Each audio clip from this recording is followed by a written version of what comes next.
Wir sind heute unterwegs im schönen Kandertal und hier zu Gast beim Bruno Grossen. Er ist Gesamtschulleiter zu Reichenbach im Kandertal und dürfen mit ihm ein bisschen darüber reden, wie sie die Schule organisieren. Das ist nämlich ein sehr spezieller Ansatz, den ich das gehört habe, wie sie das hier machen. Und einer, den ich finde, das könnte Schule machen, im wahrsten Sinne des Wortes, auch für andere vielleicht. Und in der Region sicher auch etwas, was spannend ist, ein bisschen zu erfahren, was machen sie denn da in Reichenbach genau. Also herzlich willkommen zuerst einmal. Oder schön, dass wir bei dir dürfen sein, muss ich fast sagen. Wir sind hier im Kindergarten, der auch dazu gehört, zu der Gesamtschule. Was gehört, vielleicht vorweg, was gehört da alles dazu, zu dem Gebilde, das du da leitest? Ja, Reichenbach ist flächenmässig recht gross und darum sind die Schulhäuschen noch dezentral. Wir haben 6 Schulhäuser. Und da hier, wo wir jetzt sind, ist einfach die Oberstufe und der Kindergarten, E-Kindergarten von 4 Jahren. Mhm. Super. Und seit 2020 bist du jetzt Gesamtschulleiter. Und was auch spannend ist, darum habe ich natürlich auch gefunden, möchte ich gerne mit dem Bruno Grossen reden. Du hast eine Karriere als Spitzenfußballschiedsrichter gehabt, bis im 10. ist das gesehen, wo du auch Super League Matches gepfiffen hast. Und das ist sicher auch etwas, das reinfließt in deine Führung, wie du heute auch mit den Menschen umgehst und vieles, was da zusammenkommt. Coaching, das du manchmal jetzt weiterhin machst, außerhalb vom Schulumfeld. Ja, steigen wir doch einmal ein. Ich habe gesagt, ein bisschen anderer Ansatz, den ihr hier habt in Reichenbach. Was ist denn eure Philosophie? Ja, eigentlich ist der Ansatz entstanden ein bisschen eben aus der Fußballschiedsrichterzeit. Ich habe nämlich eigentlich im Shooten gemerkt, wie es nicht geht. Okay. Nämlich das Fußballreglement hat irgendwie 138 Seiten. Und am Schluss stürmen alle wegen der gelben und roten Karten und den Fehlentscheiden. Und ob das jetzt richtig entschieden war oder falsch. Also du kannst das Reglement aufblasen, so gross du willst. Es wird immer mehr. Je mehr Regeln, je mehr gestürmt. Und ich bin eigentlich so an PH mal noch gekommen, als Weiterbildungsdozent. Sie haben gesagt, du kannst doch erzählen, wie du das machst beim Shooten, mit Klassenführung. Oh, da hat es doch Parallelen. Ich gesagt, ich komme schon, aber sicher nicht mit gelben und roten Karten. Und das ist eigentlich das ist ja das, was ich darunter gelitten habe. Ich bin als Schiedsrichter dazu fast verdammt gewesen, hätte die Ball gesehen, müssen die Strafen, immer die Sanktionen auszusprechen. Und das muss ich hier als Schulleiter nicht mehr. Darum haben wir eben ein Prinzip gewählt, statt Regeln. Wir haben einfach Sorge. Das ist alles. Es gibt keine Hausordnungen, keine Regeln in keinem Schulhaus. Ja. Gibt es Strafen sowieso nicht. Wir tun einfach die Kinder konfrontieren mit Fehlverhalten und sagen, das ist nicht in Ordnung. Bitte hab Sorge. Und man kann unter das wie alles eigentlich darunter tun. Seitdem haben wir viel weniger gestürmt.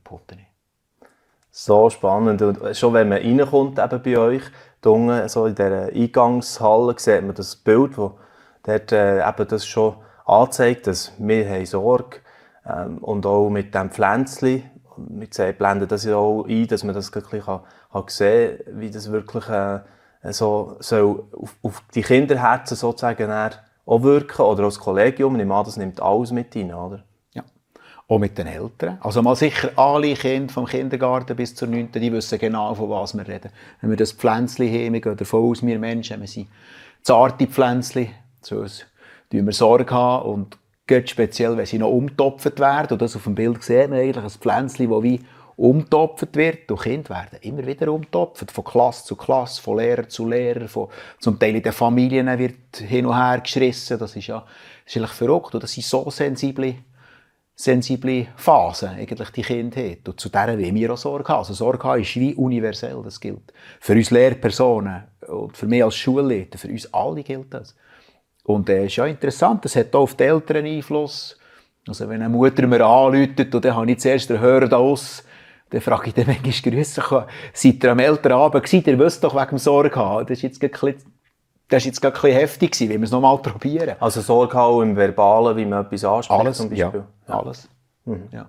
Es fängt beim Papierli wegwerfen, fängt das an. Wenn der Hauswart oder eine Lehrperson sieht, da wird Papierli weggeschossen, heisst es, habt doch Sorge, aus bitte. Aber ich brauche kein Reglement. Kein Schüler fragt mich, wo steht denn das im Reglement da auf Seite 100. Sondern nein, wir wollen das einfach nicht. Das ist nicht Sorge haben. Die Kinder sollen sich auch lernen hinterfragen. Haben ich jetzt eigentlich keine Sorge zu meinem Mitmenschen? Und da wollen wir in die Diskussion gehen. Und das passiert, ja. Das passiert. Es ist nicht, dass wir keine Probleme haben. Sie haben nach wie vor nicht Sorge. es gibt Mobbing, es gibt Vandalismus, es gibt alles, was es an jeder Schule mit Kindern, mit Jugendlichen gibt. Aber wir gehen anders damit um. Es ist ja keine Option, dass sie nachher nachsitzen und dem Hauswart Lob brechen, wenn sie etwas falsch gemacht haben, sondern sie müssen in die Auseinandersetzung mit uns. Und dann gehen wir in Gespräch. Dann reden wir über das Sorge haben miteinander. Ja, ich stelle mir gerade vor, da ist man vielleicht dieser Versuchung schon manchmal wieder ein bisschen ausgesetzt, oder? Zu sagen, aber jetzt ist da zu viel heute unten, sozusagen, jetzt muss man dort durchgreifen. Und das ist das, was ihr nicht mehr wählt. Aber Konsequenzen in dem Sinn? Oder wie ist denn das Stichwort? Ja, es ist eben sehr interessant. Es ist vorletzt, haben wir einen Gewaltvorfall gehabt, wo ein Bub so lange ist provoziert wurde von einem anderen, bis er nachher hat ihm eine blutige Nase geschlagen. Und dann hat mir die Mutter angerufen und gesagt, Herr Gross, jetzt ist mal genug mit dem nur reden und wir haben Sorge, ihr warten jetzt Massnahmen. Es ist mal genug geredet.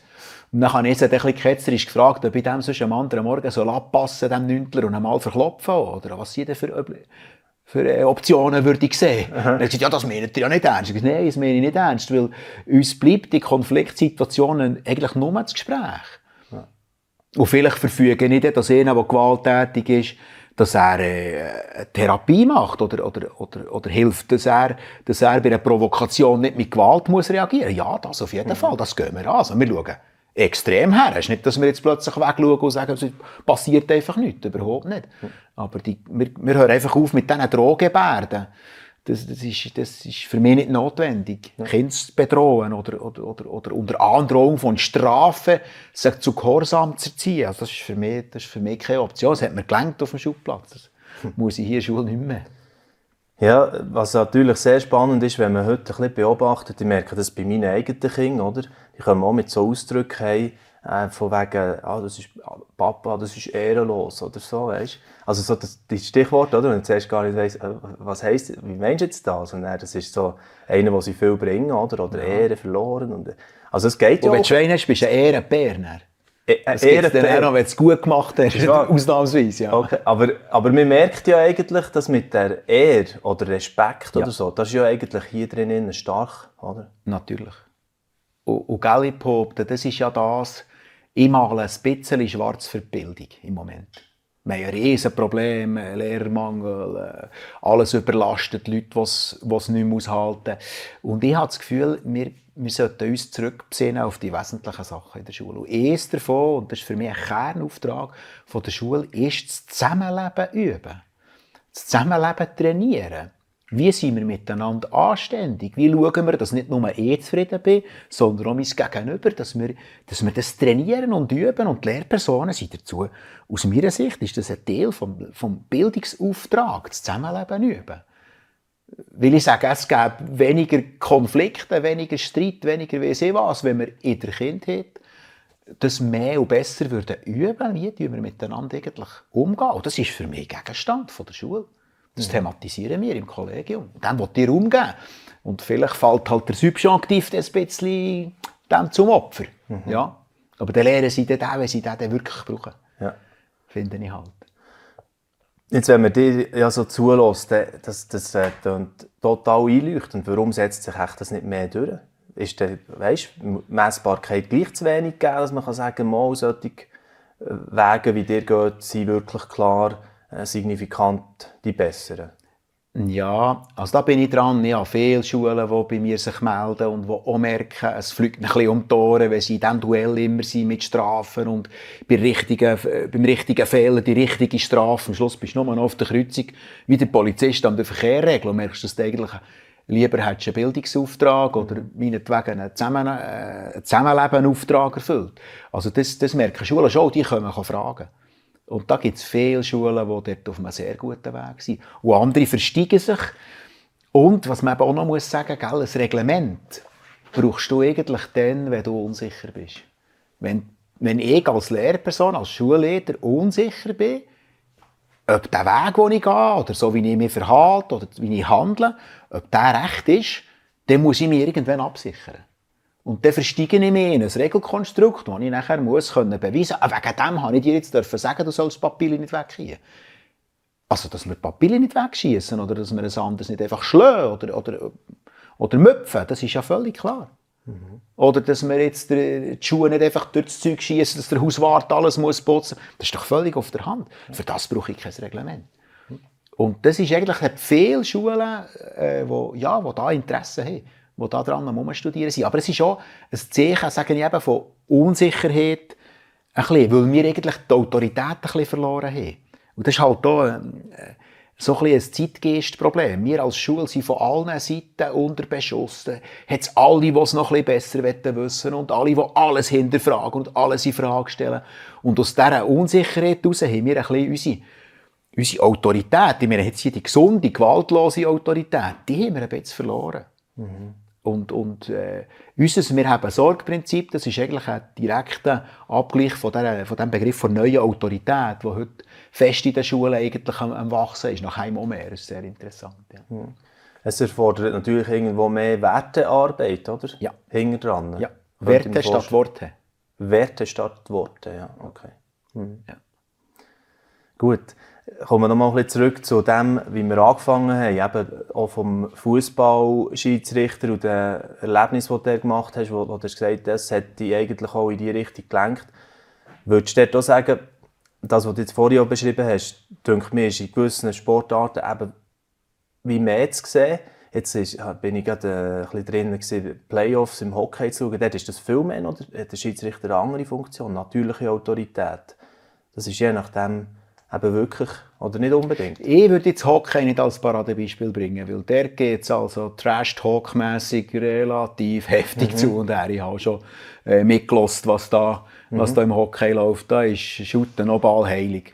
Was halt im Shooten ist die Kultur von alles in Frage stellen und Schauspielerei und dergleichen tun. Und das ist im Shooten einfach. Also würdest du für ein Beispiel noch nennen? Oder wo man als Inspiration Rugby nehmen? Zum Beispiel ist ganz verrückt. Rugby ist sensationell. Da tut der Schiedsrichter über sein Funkgerät kommunizieren, was er entschieden hat. Gegen Schiedsrichter mobben oder reklamieren. Das ist eine Ehrverletzung. Das passiert nicht im Rugby. Schwingen vielleicht auch, oder? Ja, das ist auch interessant. Oder jetzt gibt es den Schrei nach VAR im Schwingen. Wir haben ja das gesehen, im Eidgenössischen, wo der Hosengriff gefehlt hat beim Entscheidenden. Das kommt jetzt überall. Einfach das bis zur Unkenntlichkeit probieren, Gerechtigkeit durch Reglement und durch mehr Kameras noch gerechter zu machen. Am Schluss gibt es eine Rest Grauzone, die nicht entscheidbar ist. Und ich würde mir mehr wünschen, eine Toleranz gegenüber der Fehlerhaftigkeit, gegenüber der Unvollständigkeit, Unvollkommenheit von uns Menschen. Wenn wir entscheiden, im Führungsalltag, ich entscheide, weiss Gott nicht immer richtig. Und das ist mehr im Sport halt einfach das gerechtigkeitsfanatische Probieren herzubekommen, etwas, was unmöglich ist. Okay, also wenn ich jetzt noch vielleicht etwas aus dem Zusammenleben aufgreifen will, wo ich auch so ein spannendes Feld oder ein Spannungsfeld, müsste man vielleicht sagen, heute würde drinnen sehen, da ist es ja auch zum Beispiel der Umgang mit Medien, also das ist in der Schule wahrscheinlich auch noch recht etwas Zentrales. Oder heute sieht man, dass die Eltern manchmal schon überfordert sind. Wie mache ich das? Und dort ist das gleich, keine Regeln. Also gilt dort auch für euch einfach, wir haben Sorge. Und was heisst jetzt das in diese Sphäre, oder nicht einmal? Mal absolut. Wir haben Sorge, heisst, wir wollen an der Oberstufe keine Handys. Während dem Unterricht und nicht sichtbar, nicht hörbar, wir wollen das einfach nicht. Das muss ich wegen dem nie aufschreiben. Wir wollen Sorge haben zu den Jugendlichen, dass sie nicht abhängig sind von diesen Geräten. Wir wollen Sorge haben zum Unterricht, da wird nicht gefilmt oder irgendetwas. Das geht nicht, das tun wir schon. In dem Sinne haben wir Regeln. Oder Werte, wir haben sie nicht aufgeschrieben. Und wir tun es einfach, wenn uns etwas stört, dann sagen wir wollen das nicht. So. Aber das mit den Medien, die du ansprichst, ist ein Riesenthema. Das hat uns überrollt und ich sehe es als Vater, es ist extrem schwierig, da ein Handling zu bekommen. Aber auch dort, ich finde, es ist nicht gemacht damit, mit den Kindern es wegzunehmen. Es ist nicht, also mit Verbot ist es nicht gemacht. Es ist Lehren, damit umzugehen. Und es ist für mich auch nicht damit gemacht, zu sagen, es ist genau 30 Minuten pro Tag. Sondern wenn meine Kinder fragen, darf ich Fernsehen schauen oder darf ich noch Medienzeit machen, sagen ja, wie lange möchtest du? Was ist sorgfältig? Könnt ihr dort das Gleiche bringen, oder? Was ist Und dann sagen sie eine halbe Stunde, dann sagen sie okay. Sage ich okay. Und wenn sie sagen 1,5 Stunden, sage ich, das finde ich zu lang. Das ist nicht gut. Ich will es anders. Oder heute gar nicht. Und häufig, wenn wir uns nicht auseinandersetzen mit den Kindern, mit den Jugendlichen, dann machen wir Reglement. Wenn wir Reglement... Und stärken nicht mehr die Eigenverantwortung. Ja. Und die hören auf zu denken. Ja. Und wenn sie dann auch dürfen, mit 16 oder 18, ja, dann gute Nacht, oder? Dann haben sie den Umgang noch gar nicht gelernt. Sie haben das Verbot. Jetzt habe ich gerade erst einen Bericht gelesen über Helikoptereltern und was das für Folgen hat. Das sind alles so Themen. Sie weiss deren betreuen, sicherstellen, dass der ja richtig in richtige Bahnen gelenkt ist, sozusagen, und nichts passiert beim Kind, oder sozusagen. Und am Schluss können sie eben dann vielleicht den Alltag kaum mehr meistern, wenn sie dann mal erwachsen sind. Oder? Oder die gleichen Eltern, die sie überbehüten, schenken eine Uhr, die du filmen damit, in der 4. Klasse. Und plötzlich filmen sie in der Garderobe im Turnen. Nachher. Und die Eltern klopfen, dass das Kind auf so eine Idee kommen. Das hätten sie nie gedacht. Ja, genau. Ja, hat dann auch Auswüchse. Ja, oder sie geben ein Handy ohne unlimitiert, unzensiert. Und dann machen sie hier in der Schule am Mittag einen Hotspot und den Kollegen pornografisches Material zeigen. Das sind Herausforderungen. Und das ist halt so, dass wir jetzt, und das probiere ich hier mit dem «Wir haben Sorge» eigentlich auch, dass wir mit den Eltern zusammen die Herausforderungen angehen. Es ist nicht die Schule gegen Eltern. Als ich hier angefangen habe, hat mir eine Lehrperson gesehen, die ich gefragt habe, was muss ich machen als Schulleiter? Die gesagt, du musst uns helfen, uns gegen die Eltern wehren. Und dann habe ich gesagt, das hilft ich gar nicht.